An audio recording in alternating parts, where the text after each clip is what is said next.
लेके गए। So company को 2 अवार्ड्स मिले। सबसे पहला अवार्ड जो मिला स्टार्टअप ऑफ द ईयर।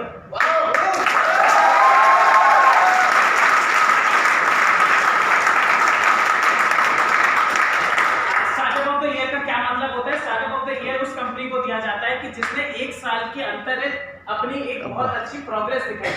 1 साल जो कंपनी को स्टार्ट हुआ है या जो भी एक लिमिटेड टाइम के अंदर कंपनी ने अचीवमेंट्स करी है वो लोगों ने देखी है। कंपनीज ने जो एसोसिएशंस हैं डायरेक्ट सेलिंग को जो चलाती है उन्होंने देखी और उन्होंने इस चीज को रिकॉग्नाइज करके हमें स्टार्टअप ऑफ द ईयर का अवार्ड दिया।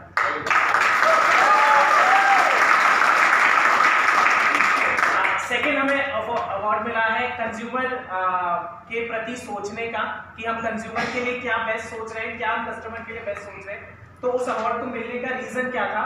जो हमने अभी सस्टेनेबल प्रोडक्ट्स की रेंज लॉन्च करी है कंपनी ने, जिसके अंदर एक बैम्बू टूथब्रश एक शुरुआत है, उसके पीछे बहुत एक अच्छी सी रेंज आ रही है। हमें ये चीज हमेशा सोचनी चाहिए कि हमारा कोई भी यूज करा हुआ प्लास्टिक प्रोडक्ट वो एंड में जाके ओशियन में जाएगा, वो कभी रिसाइकिल नहीं होगा। क्योंकि इंडिया की रिसाइकलिंग की जो कैपेबिलिटी है वो इतनी स्ट्रांग नहीं है कि कोई भी प्रोडक्ट जो बन रहा है वो रिसाइकिल हो सके।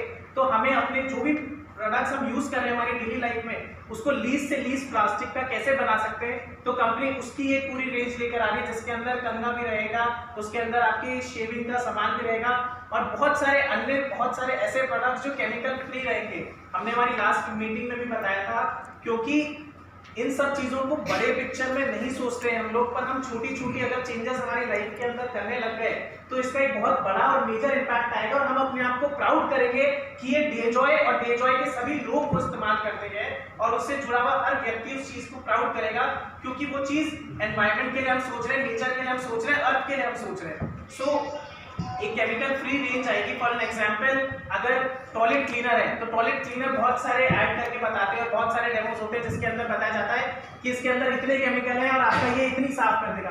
बट केमिकल्स वो कहाँ जा रहे हैं? वो केमिकल्स जा रहे हैं पानी के अंदर। वो पानी क्या है? वो हम पानी वापस कंज्यूम कर रहे हैं। जो भी एक सिटी का वाटर सिस्टम होता है, हम आज कितना भी सोच रहे हैं, कितनी भी प्रैक्टिकल चीज है, पर वो केमिकल्स कितना साफ हो जाएगा पानी से? आप और मुझे पता है कि कोई ऐसी फिल्ट्रेशन प्रोसेस नहीं है कि उस पानी को 100% साफ कर सके। तो आने वाले समय में ऐसे प्रोडक्ट्स की बहुत ज्यादा जरूरत है मार्केट में जो केमिकल्स को फ्री करे और हमें भी और हमारी लाइफस्टाइल के आसपास जितने कम केमिकल्स हैं। हम ऑर्गेनिक वर्ड क्यों यूज करते हैं? ऑर्गेनिक वर्ड इसलिए यूज करते हैं कि उसके अंदर कोई केमिकल्स नहीं है। तो क्या हम जो हमारे घर में वॉशिंग पाउडर यूज कर रहे हैं, क्या हम जो हम टॉयलेट क्लीनर यूज कर रहे हैं या कोई भी ऐसा अन्य चीज जिससे हमारे हाथों पे भी केमिकल लगता है और हमारे पानी के अंदर और एनवायरमेंट के अंदर केमिकल जाता है, तो उस टाइप के प्रोडक्ट्स की बहुत अच्छी रेंज आने वाली है कमिंग ईयर में। तो वो एक शुरुआत थी जो हमने हमारा पूरा उनको सब्जेक्ट समझाया कि ये हमारी सोच है। तो जो दूसरा अवार्ड मिला है वो इसी चीज को देखते हुए हमें मिला है।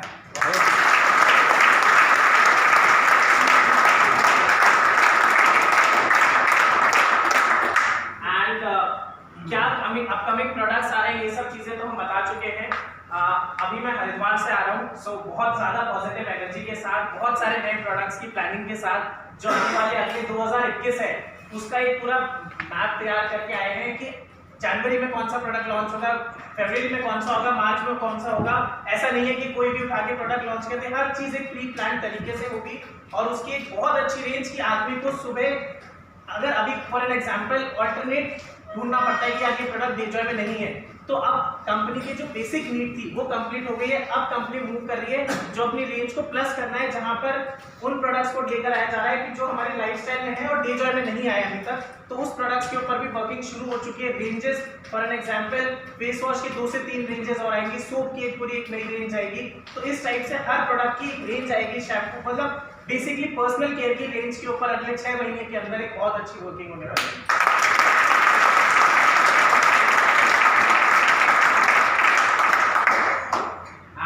बहुत पॉजिटिव है, मतलब आज हम जयपुर में बैठे हैं तो मैं ये कह सकता हूँ कि आप लोगों को सबको देख के मुझे बहुत पॉजिटिवनेस आई। जैसे मैं अंदर घुसा और यहाँ तक स्टेज पे जब मैं खड़ा हूँ तो बहुत खुश हूँ मैं इस चीज को देखते हुए कि आज हम लोग जब आज से साल भर पहले थे तो हमारे पास आप लोग नहीं थे। तो आज जब इतनी बड़ी वर्कफोर्स है तो मुझे नहीं लगता है जयपुर हो या राजस्थान हो कि हमें कोई डेजॉय को कोई भी पीछे कर सकता है या हम आगे नहीं बढ़ सकते, क्योंकि आप लोग अपना 100% अगर देंगे कंपनी को तो कंपनी अपने आप ग्रो करेगी और अगर कंपनी ग्रो करती है तो हमारी ग्रोथ निश्चित है। मैं एक चीज हमेशा बोलता हूँ कि हमारी ग्रोथ, कंपनी की ग्रोथ और हमारी ग्रोथ बिल्कुल पैरेलल चलेगी। अगर ये दोनों चीजें हो रही है, मतलब अगर कंपनी ग्रो कर रही है तो ऑटोमेटिकली समझो हमारा बिजनेस ग्रो कर रहा है, और हमारा बिजनेस ग्रो कर रहा है तो ऑटोमेटिकली समझो कि कंपनी भी ग्रो करेगी। वो दोनों ही चीजें बहुत पॉजिटिव है हमारे लिए, और दोनों चीजें पैरेलल ही ग्रो करेंगी हमेशा।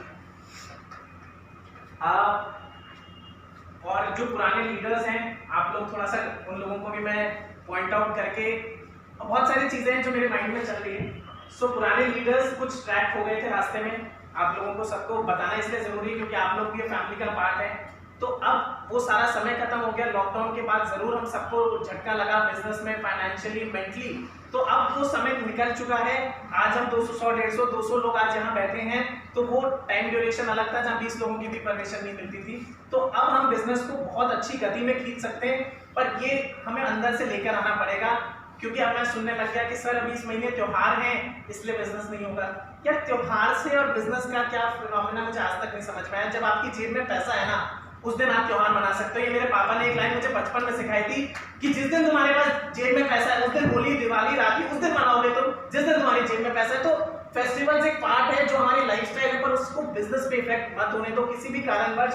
अगर हमें लगता है कि यार हम 6 घंटे काम करते थे और इस समय हम नहीं कर पाएंगे, तो एटलीस्ट 4 घंटे तो हम काम करें। डे जॉय में वो 4 घंटे तो दें, क्योंकि कोई भी चीज अगर हम रोज नहीं करते, अगर बच्चा रोज स्कूल नहीं जाता है तो वो सेम ज्ञान नहीं ले सकता। अगर 3 दिन का वर्किंग हो या 3 दिन की ऑफिस हो, तो एक्चुअल में कभी ना ऑफिस सक्सेसफुल है ना वो स्कूल सक्सेसफुल है। वैसे ही हमें हमारे रूटीन के अंदर 4 आवर्स 5 आवर्स, अगर हम जॉब कर रहे हैं, पार्ट टाइम कर रहे हैं, बट एटलीस्ट 4 to 5 आवर्स का टाइम निकालना जरूरी है इस बिजनेस के लिए कि हम इस बिजनेस को ध्यान दे पाए, समझें और इसके ऊपर वर्किंग कर पाए। हम बहुत सारे एक्सपेक्टेशंस तो रख लेते हैं बिजनेस से कि यार मेरे को आज 1 करोड़ का, 1 लाख का, 10 लाख का पे आउट चाहिए, मुझे इतना पैसा कमाना है। क्या हम उस चीज को तराजू में तोलते हैं कि इतने एफर्ट्स हो रहे हैं हमारे? नहीं तोलते। हम सिर्फ हमारी एक्सपेक्टेशंस हाई कर लेते हैं। बहुत सारे लोग ड्रीम्स दिखा देते हैं, पर उस ड्रीम्स को अचीव करने के लिए वो जो एफर्ट होता है वो कोई नहीं बताता हमें। वो कोई भी नहीं बताता कि हर आदमी आपको सपने तो बहुत अच्छे अच्छे बड़े बड़े दिखा देता है, पर कोई ये नहीं बताता कि उस ड्रीम्स को अचीव कैसे कर सकते हो। उस ड्रीम को सिर्फ अचीव आप कर सकते हो, और आपको भी पता है उसका तरीका क्या है, क्योंकि हर इंसान अपने अपना शेड्यूल है, अपनी अपनी लाइफस्टाइल है। तो उसको पता है कि उसको अपना टारगेट कैसे सेट करना है, क्या टारगेट सेट करना है, उसको किस एरिया में वर्किंग करनी है। तो हमें प्री प्लान तरीके से नहीं है। ऐसा नहीं है कि आज हमारे लीडर्स ने बोला कि आज जयपुर मीटिंग है, 10 लोगों को लेके आ जाना, हम 10 लोगों को लेके आ गए। ये वर्किंग स्टाइल नहीं चलेगा। अगर इस वर्किंग स्टाइल पे काम कर रहे हो तो जीरो से वापस शुरुआत कर लो, बहुत ज्यादा बेटर है। एक रॉन्ग डिस्टेंस पे ग्राफ को ऊपर लेके जाने से, ऊपर नीचे लेके जाने से अच्छा है कि एक स्ट्रेट ग्राफ में हम जाएं कि जिसमें हर चीज प्री प्लान हो।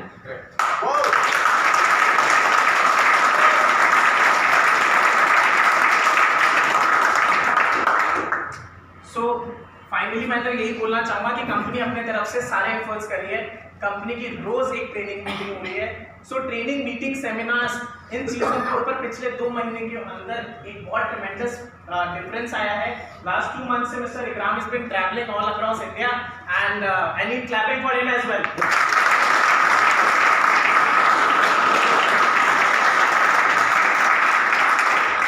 देश का ऑलमोस्ट हर एक कोना टच कर चुके हैं मिस्टर इकराम। एंड अभी भी वो कोटा सिर्फ अपना सामान लेने के लिए गए, और इनका ये कहना था कि सर मैं कोटा जाके क्या करूंगा, मेरे को लोगों के साथ रहना है, उनके साथ उनकी मीटिंग्स करनी है और उनको और आगे लेके जाना है। तो जब ये इंसान हमारे लिए इतना सोच सकता है, तो क्यों ना हम हमारे बारे में इतना सोच लें कि उस चीज के ऊपर वर्किंग करना शुरू कर दें। बस ये मन में लेके जाओ आज इस मीटिंग से, लास्ट एंड ये लेके जाना कि अगर इकराम इतनी मेहनत कर सकता है हमारी लाइफ को बेटर करने के लिए, तो क्या हम अपनी लाइफ को बेटर करने के लिए उसके साथ हाथ मिला के काम नहीं कर सकते? कर सकते।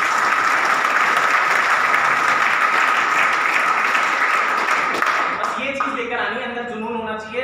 बिना जुनून के कुछ भी नहीं होगा। मतलब अगर हम सोचें कि टाइम पास कर ले, 2 घंटे 4 घंटे काम करके हम कुछ कर लेंगे लाइफ में, नहीं होगा। मतलब आज छोड़ दो डे जॉय, मतलब क्यों अपनी होप्स क्यों खराब करते हो और अपनी अपलाइन की और उसके अपलाइन की, यार मेरे पास टीम है मेरे लिए काम करेंगे, नहीं होगा। अगर आप ये टाइम पास की तरह बिजनेस करेंगे, बिल्कुल स्ट्रेट फंडा है कि आपको मेहनत करनी पड़ेगी, उसके ऊपर एफर्ट्स लगाना पड़ेगा, और ये बिजनेस बिल्कुल इजी नहीं है। इजी बिजनेस नहीं है। टारगेट लो, अपने आप से टारगेट लो, अपने सीनियर से टारगेट लो और उसको अचीव करो, उसके बाद ये बिजनेस इजी होता जाएगा आपके लिए। पर इजी बिजनेस नहीं है। इसको इजी लोगों ने बोल के लोगों का मन खराब कर दिया है, कह रहे तो इजी बिजनेस है, ऐसी इनकम आ जाती है, ऐसी इनकम नहीं आती।